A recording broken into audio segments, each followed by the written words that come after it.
Hey guys, I'm glad you could join me. Today I have an episode for you about breathing and featuring a special guest, Tommy Brophy. He has cystic fibrosis.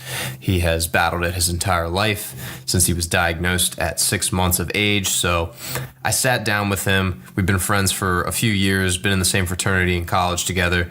I wanted to sit down and kind of just pick his brain about different breathing techniques, some ideas for just ways to breathe better with and without cystic fibrosis. So kind of tying it all together into lungs, and it's really just a lung-related, respiratory-related episode here. So I hope you guys enjoy it. Stay tuned.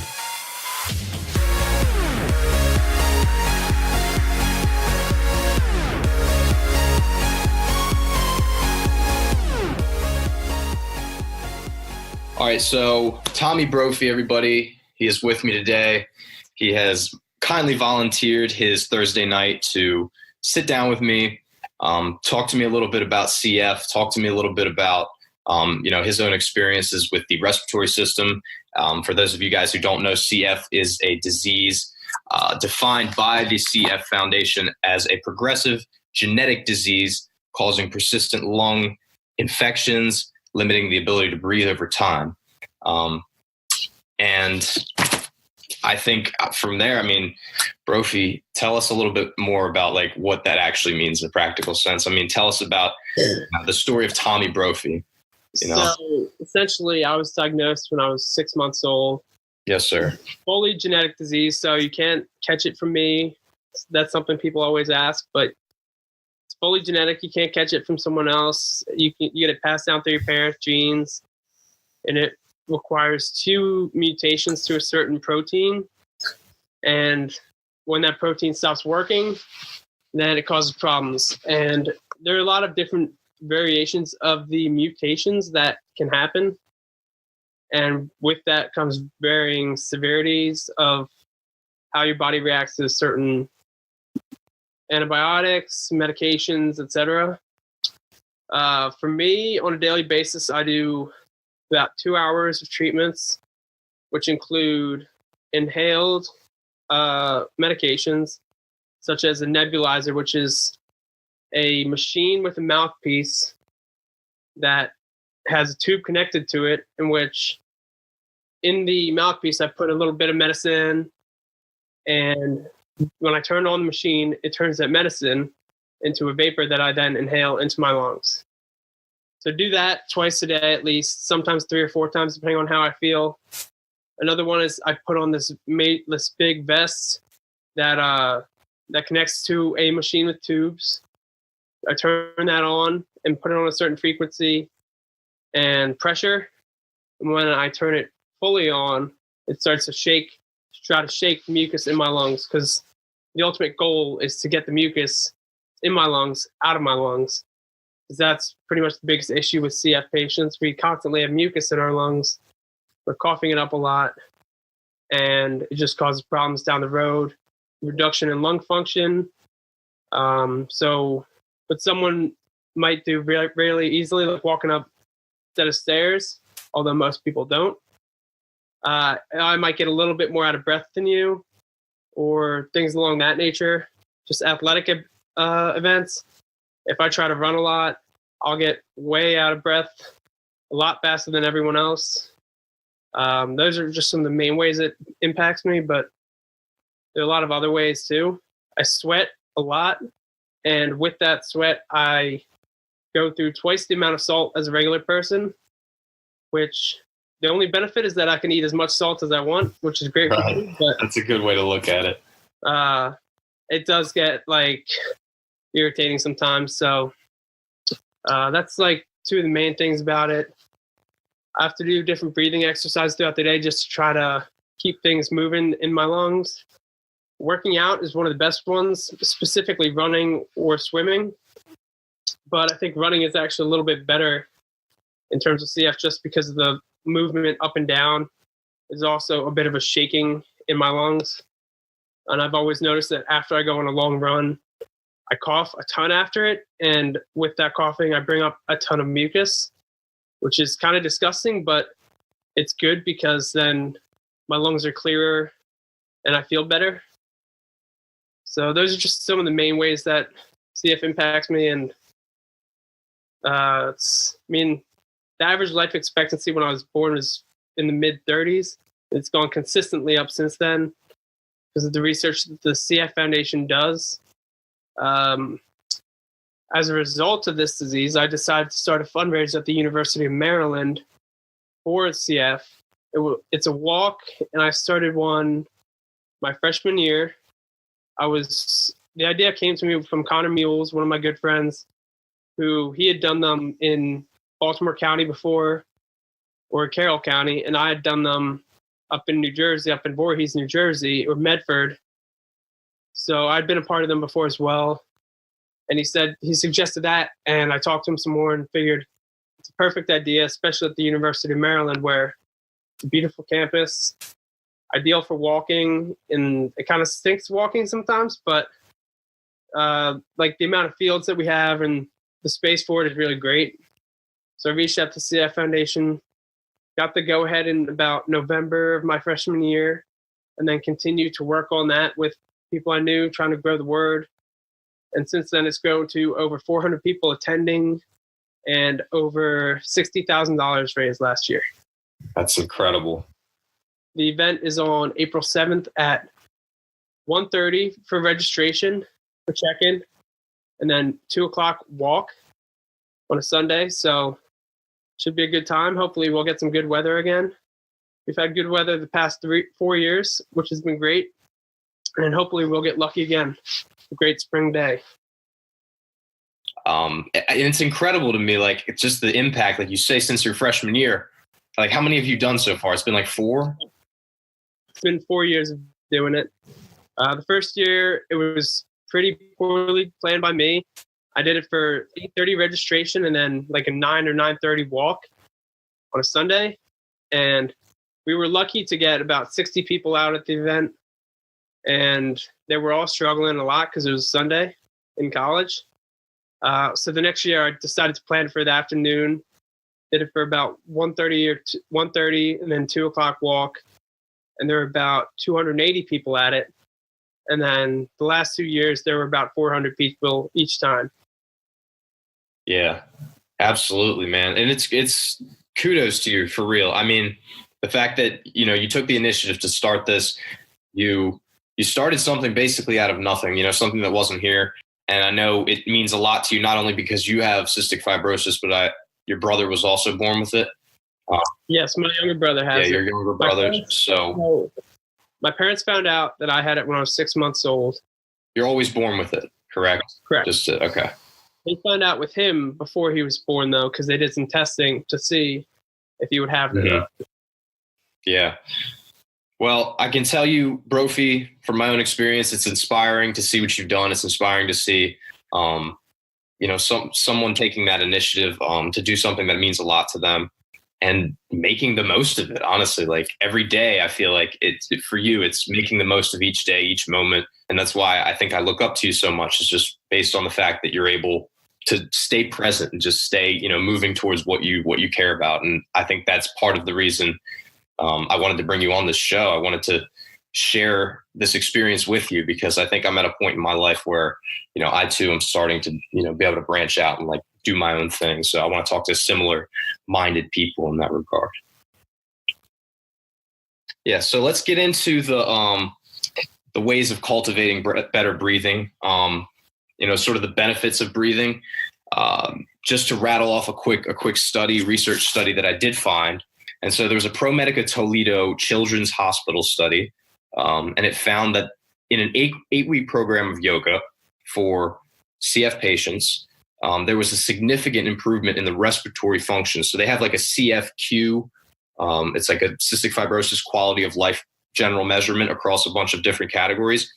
Most of the categories didn't really find a significant change apart from the respiratory function. So the respiratory function found the significant increase in respiratory capacity, respiratory efficiency, just from those 8 weeks of the yoga program. So I guess what I wanted to ask you, Brophy, just off the bat, have you tried any sort of alternative, whether it was yoga? Did they give you breathing exercises? Like which ones did they give you? Tell me all about that. So I've never done anything in the yoga realm, but they have given me exercises to work on. One of them, it's called a huff cough, and essentially it's based around me like breathing in and then blowing that breath out a certain way so that the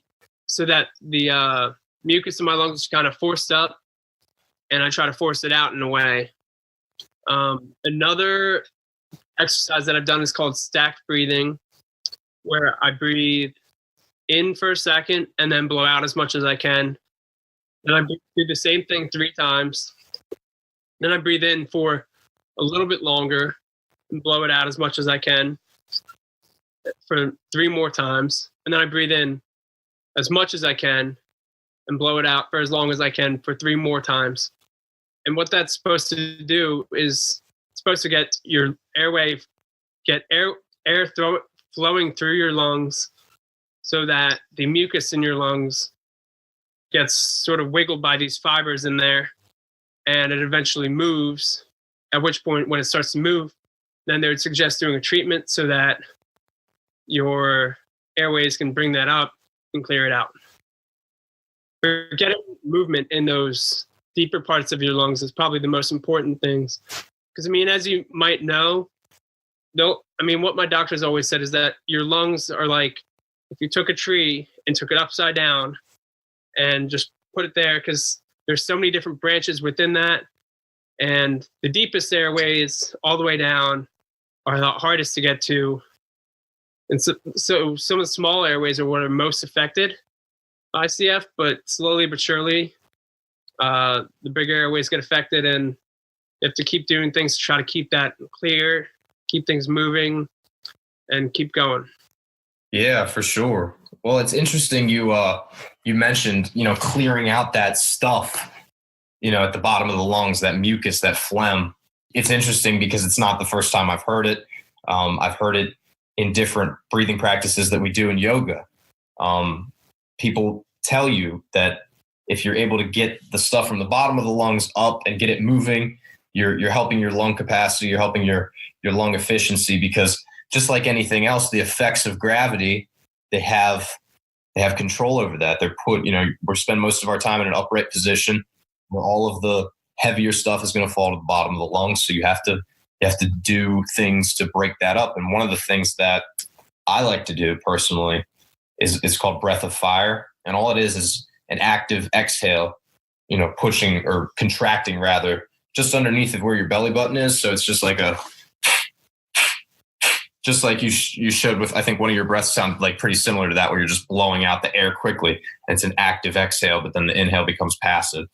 So I guess that's sort of the same principle. You're cleaning up the bottom of the lungs. One of the interesting things that you see is that I don't know how much attention you pay to professional surfing, but there's a guy named Laird Hamilton who used to be a famous big wave surfer. He'd surf like 30-foot waves out in Hawaii or out in California. You get towed into the waves on a jet ski. So they're too big to paddle into. He gets towed in. And these waves, if you go down, you could be under the water for a minute, 2 minutes, push it on 3 minutes at the worst, or not make it out. This guy, he's trained his lungs through different breathing exercises, and especially through yoga, so much that he can stay underwater 3 minutes and survive without needing a breath. Yeah. There's so many reasons to do breathing exercises, right? Beyond just if you do have CF, even though that is obviously something that can help with CF, but regulating the autonomic nervous system is probably one of the biggest ones that people will advertise. Now, parasympathetic nervous system is the one that's supposed to cool you down after the tiger has no longer become a threat. And there was a guy that did I can't remember his name right now, but I think I mentioned him on another podcast too, and I couldn't remember his name. So I got to get back on that one. But he did this thing called, it's like a paper, like a writing. It's like why zebras don't get ulcers. And the reason zebras don't get ulcers is because they're just sitting there, right? It's a zebra, a normal ass zebra, drinking some water. All of a sudden the lion comes on, sympathetic nervous system kicks on, the zebra starts running. But as soon as it's away from that threat, it comes back down, the parasympathetic nervous system, instantly. But because of our intellect, because of our own minds, we tend to stay in the stressed out, sympathetic fight or flight state for way longer than we should. And so we have to gain control of the parasympathetic nervous system somehow.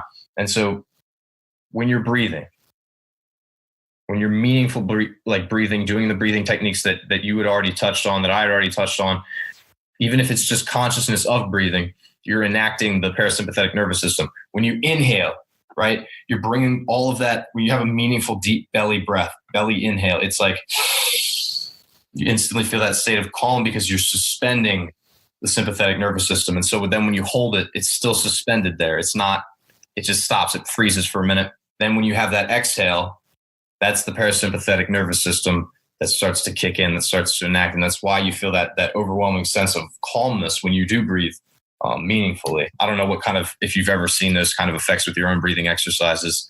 What do you think of that?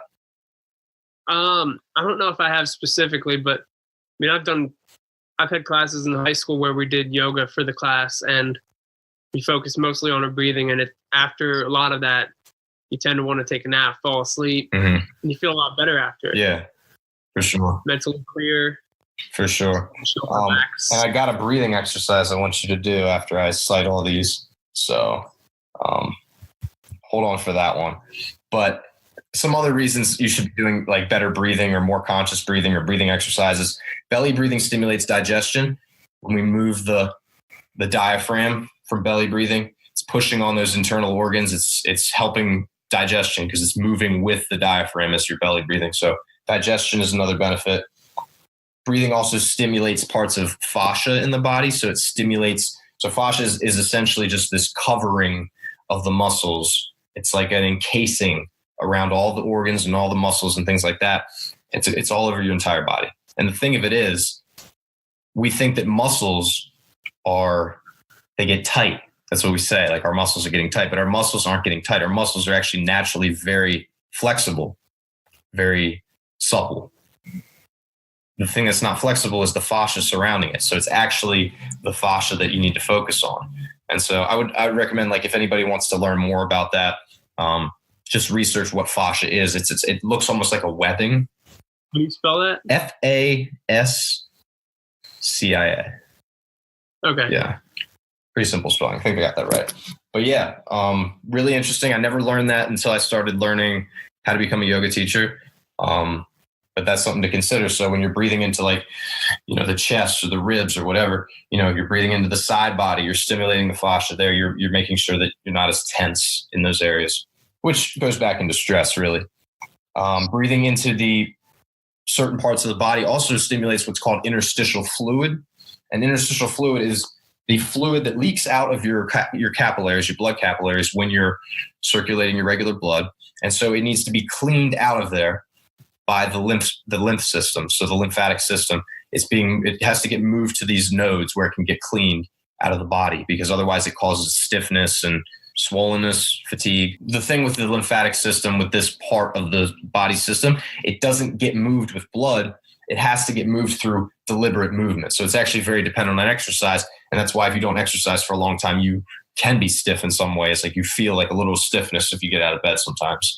Yeah, your back feels tight. Yeah, exactly. Hamstrings feel tight. Yep. Your body just feels a little bit. Yeah, you're just, and it's funny. I haven't had that feeling, but I still remember it. It's still a pretty distinct feeling, because I try to do yoga pretty much every day if I can help it. And then, like you said, enhancing lung function by removing all that phlegm, that crap at the bottom, and then more oxygen for your skin. So if you're interested in just cosmetic benefits and you want better skin, you want better quality skin, you want more glowing skin, oxygen is good for every organ in the body. The skin is not an exception. The skin is an organ. So it's kind of almost like a beauty fix as well. Everyone naturally has phlegm within their lungs and their body. But the way CF is, it is pretty much double the amount, and it's always getting produced a lot more. So it's always like an uphill battle trying to keep it all out, because it just builds so quickly. And that's one of the reasons why the research is aimed now at targeting the different genetic mutations. It's not as much at targeting the mucus in your lungs. It's now trying to target the genetic mutations, and they've made extremely good progress with improving the lives of CF patients for all different mutations, but a few in particular.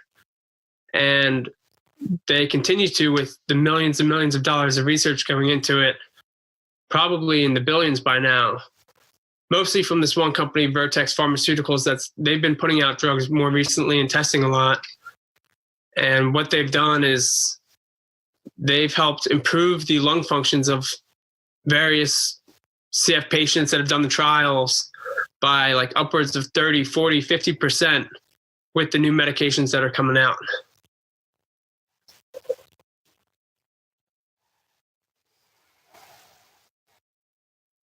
How much I think in general, we've come to understand a lot of these chronic illnesses over time.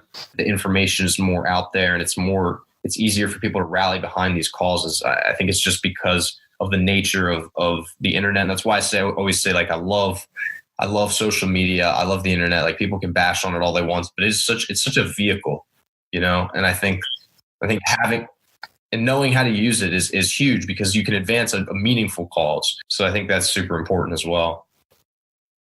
Yeah, for just understanding diseases and what people go through, and allowing people to connect from across 3 different states. And then the research of modern technology is just, it's sort of unfathomable to me, because it's just so in-depth and so technologically advanced and past what we thought it could have been at this time. Well, and I think, you know, over time, it's going to start getting faster. It's going to get better faster. I mean, more recently, that's what we've been seeing with the progress with the different companies that are releasing CF-related medication. Getting better faster and applying to more CF patients faster. So I'm going to incorporate something with you right now just to get your feedback. It's my own little breathing technique I got for you. So all it is you're going to inhale for a count of 4, hold for a count of 7, exhale for a count of 8, and then repeat that so you kind of go at your own pace. So I'll count for you at first just to get you going. And then just, you know, you can kind of do it a couple times on your own. I'll try to count like fast. Just take a deep inhale, exhale it all out. The breath out, is it a slow exhale? It's a slower exhale than the inhale. Okay. The inhale is going to be a count of 4. Exhale is going to be a count of 8. And then the hold for the count of 7 at the top. That's optional. You can kind of shorten that up if you want. But the main thing is just getting the inhale and the exhale. All right. So take a deep inhale. Just get a good breath in right now. Exhale fully. Let it all out. Relax the shoulders. Relax everything. And then when you're ready, inhale for a count of 1, 2, 3, 4. Hold for 7, 6, 5, 4, 3, 2, 1. Now exhale for 8, 7, 6, 5, 4, 3, 2, and 1. And then repeat that with your own breath. Yeah, I think if I were to start using that, it'd be more as a tool to try to build up my lung function. Which, I mean, I can keep trying it and seeing if it works, because why not?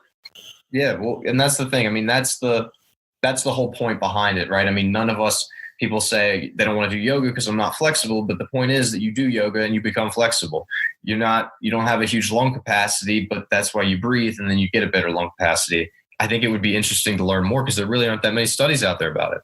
Like, this one yoga thing I found was the only thing, and it said it's found a significant change in the respiratory capacity of these CF patients. Yeah, I think with CF, it probably definitely can have an effect. I think there are just a lot more factors that could like determine whether it benefits you 10% or benefits you 50%. Yeah, no, not at all. And, you know, it's going to be more severe for some people, like you said, than it will be for others. But I think it definitely requires a special attention to detail when you're teaching someone with CF, whether it's yoga, whether it's breathing, whatever it is. But I think it deserves to be looked at more. It deserves to be explored as more of an option. So that's just my thoughts. And then apart from that, there's lung foods that can be eaten: apples, olive oil, coffee, green tea, pumpkin, sunflower, flax seeds, magnesium, because magnesium is a anti-inflammatory. Those seeds have magnesium in them. Oranges, citrus, they're high in vitamin C, obviously, antioxidants. Garlic can lower your risk of lung cancer by a lot. Actually, one study found as much as a third or more. Beans, nuts, anything with vitamin E that's going to help the immune function. It will also boost your red cell count, which is, more oxygen to the blood as well. Have you ever heard about honey? I've heard that honey has effects with the lungs as well. Well, so the thing I found with honey, and I didn't actually find this when I was looking for different foods, but it's probably out there somewhere, because for me, it helps me with like allergies. Like, because if I'm taking local honey, especially because I'll get local honey from a place near my dad's house, that's basically all the flowers, all the plants in the area that you're getting in like a small dose. It's almost like what would you call a vaccine? Like a vaccine, yeah, for allergies. And I found that to actually be the case, which is pretty interesting. It's like an antihistamine. I've heard about tea as well. I don't drink tea a lot though. Not my thing. Yeah, I'll drink green tea every now and then. I'll drink chamomile if I can't sleep.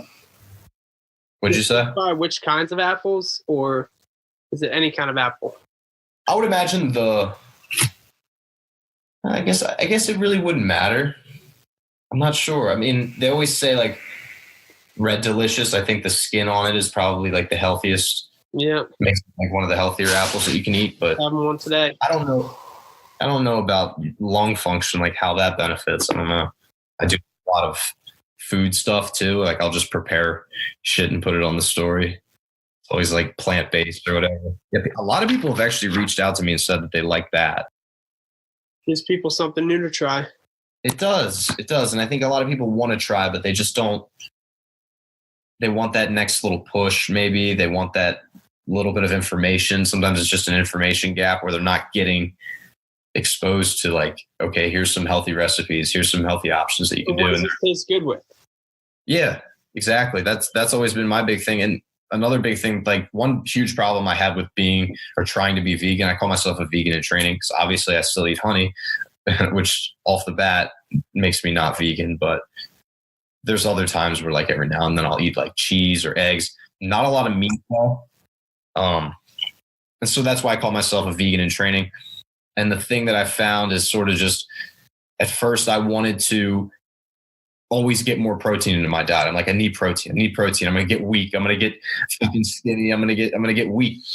I don't feel weak is the thing, like after having done it for this, it's going on like 3 weeks now. I feel, if anything, I feel stronger within, myself because I'm doing yoga. I'm doing strengthening things. I'm just not going to the gym and then taking protein powder and then, just picking things up and putting them down. Yeah. But yeah, it's, dude, it's whatever. I'm not trying to preach a certain lifestyle. I'm not trying to preach anything. I'm just here to give you healthy options. If you want them, I will make them in front of you and I'll show you the vegan struggle, the struggle of trying to become a vegan. That's what I can give in terms of value. Yeah, I feel that. Yeah. So life isn't always about stacking mass. Facts, dude. Facts. Well, dude, that's really all I have to talk about with you. I don't know if there's any closing comments you want to make. I want to shout out, for the CF Foundation again, their ability to, raise all this money. They're really an amazing foundation. I'm going to put the link to their website. I already put it on the pre-marketing post for this podcast. When I release the podcast tomorrow, which everybody listening right now, you'll be listening to it and it'll already be tomorrow. So you will see, along with this podcast, a link to donate if you wish to donate, or at least share it with a friend. Come out and walk. Is that free to walk? That's always official. Okay. Free to walk, no charge at all. You just have to register and sign a form when you get to the event, just like a liability waiver. But it's totally free to attend. So it's a great event. There's food, games usually, events. I don't think there's any raffles, but who knows? That could always change. It's always a good time. If you guys never met Brophy in person, great guy, fun to talk to, easy to talk to. And honestly, it's just all around. It's just a good event. It's a great cause. So if you guys could if you donate, that's amazing. If you share it with a friend who ends up donating, that's also amazing. So if you can't donate, at least share it and then show up for the walk. It's free. So April 7th is the date, and I will be there. So you can talk to me, you can talk to Brophy. To add on to that, it's always amazing how sharing things, you find out that so many other people know other people with cystic fibrosis that you know.